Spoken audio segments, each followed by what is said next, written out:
They're commonly used, especially in the Indian subcontinent, in Pakistan, India, Bangladesh, Sri Lanka, and places of these areas.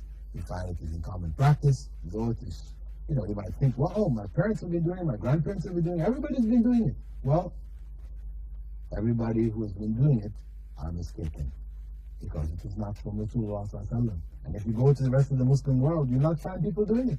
You won't find people in Morocco, in Mauritania, in Nigeria, in Egypt. We have many Muslims in Syria, in Lebanon. They're not doing this. They don't believe in this. They're not practicing. This is a sign telling you that, hey, this is not got an Islamic foundation. It is some cultural thing which is developed in one element or one area of the Muslim world. So, dear viewers, let us be very careful about these kinds of practices, which unfortunately have become very commonplace in various parts of the Muslim world. Maybe in Egypt and in Morocco, they don't have 786 and things connected with it, but they have their own version. There are other things that they have which the people are doing, which are not from the religion at all. We need to be very careful of these additions, because these additions take us farther away from Allah. It makes us under the curse of Allah instead of under the blessing of Allah. And we wonder today why Muslims are in the state they are. Why Allah's blessings are not manifest in their lives. Why are they suffering so much? Because they have chosen a path other than the path which Prophet Muhammad brought. And when he drew that line in the ground in front of his Sahaba, his companions, and he drew lines off to the sides and said to them, do you know what this is? And they said, no, what is it, O Messenger of Allah? He said, well, this path down the middle, this is the straight path. Hadihi sabili. This is the Sirat al-Mustaqim, the one which I am on, and you. Following me, this is that path. And those other paths, these each have a devil at the end of it, calling people to it, inviting people to all these other practices which are not a part of the straight path. The Prophet Muhammad spoke about it, and we need to be aware of it, because Islam is one straight path. Unfortunately, Muslims today are following many other paths, as Allah spoke about, that people would become split up and following a variety of various other paths instead of the one path which Allah has prescribed. The next letter we have is from Yusuf Rashid in Sharjah. He writes, Dear Dr. Bilal Phillips, I'm a regular viewer of the program In the Light of Islam. I appreciate your effort in answering the burning issues of your fellow Muslims. May God increase you in courage in performing this befitting task. Question number 1. My situation is that I've been in the UAE for almost 2 years. For all this time, I've been hunting for a job, but in vain. Recently, it happened that my application was accepted in a certain bank. In the last segment of your program, that is the previous program, which I received or which I viewed, you had elaborated clearly that it is haram to work in such banks which deal with interest. On consulting my colleagues, some advised me not to go for the job, while one of them advised me that I may go for the job on condition that I am in the process of finding another job elsewhere.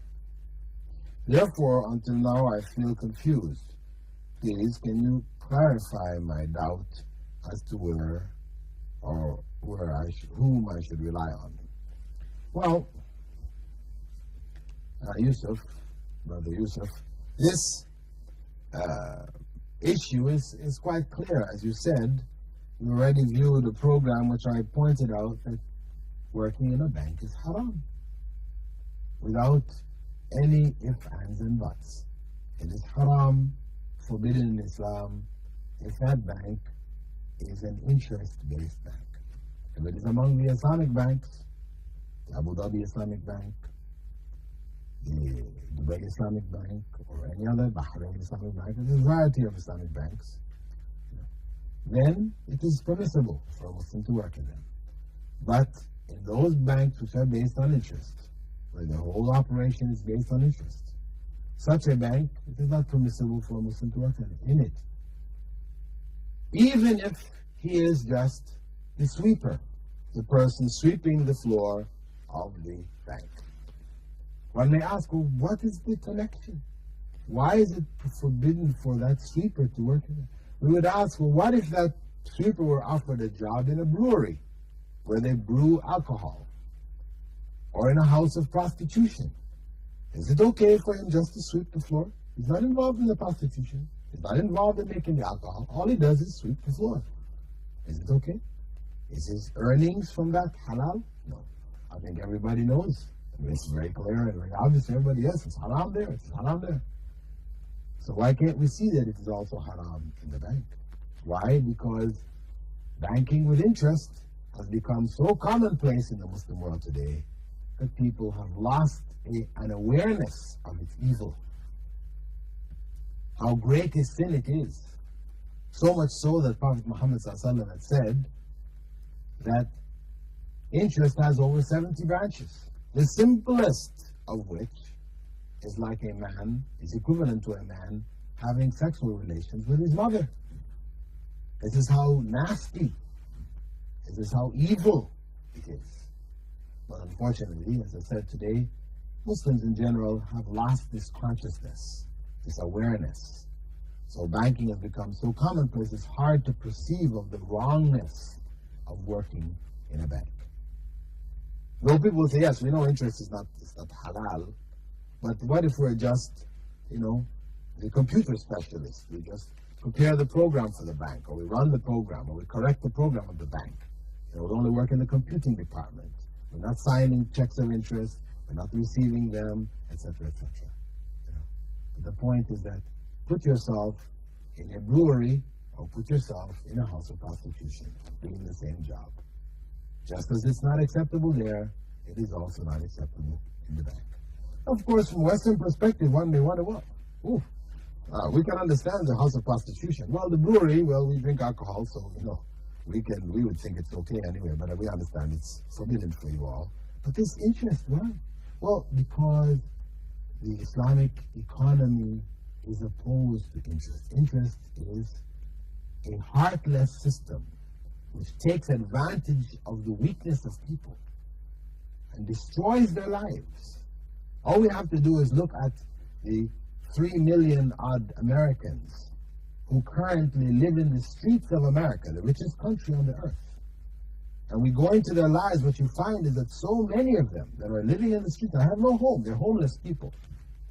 I know some people may be shocked to hear what this. Some 3 million odd people, Americans, homeless? In India, yes, we can understand homeless in India or Pakistan or Egypt, homeless, yes. But America? Yes. There are some 3 million odd American citizens who have no homes. They live in the streets. When you look into their lives, you find mostly they've ended up there because of interest payments. They cannot meet those payments. Their mortgages, their problems with their health insurance, and this and that, and the whole system collapses on them. Their car is taken away, they lose their job, they can't keep up, their homes are taken away, they're out on the streets. This is the heartless interest system.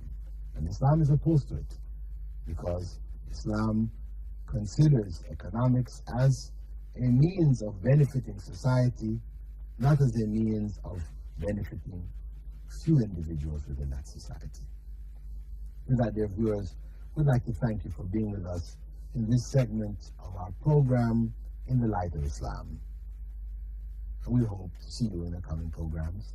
Your letters are welcome. You may write to me, Dr. Bilal Phillips, at P.O. Box 111, Sharjah Television, or you may fax to Saudi Television or to my office, 06 724, that is in Sharjah, or to our office Discover Islam in Dubai, that is again 04 396 2193. And I'll bid you farewell. Assalamu alaikum wa rahmatullahi wa barakatuh.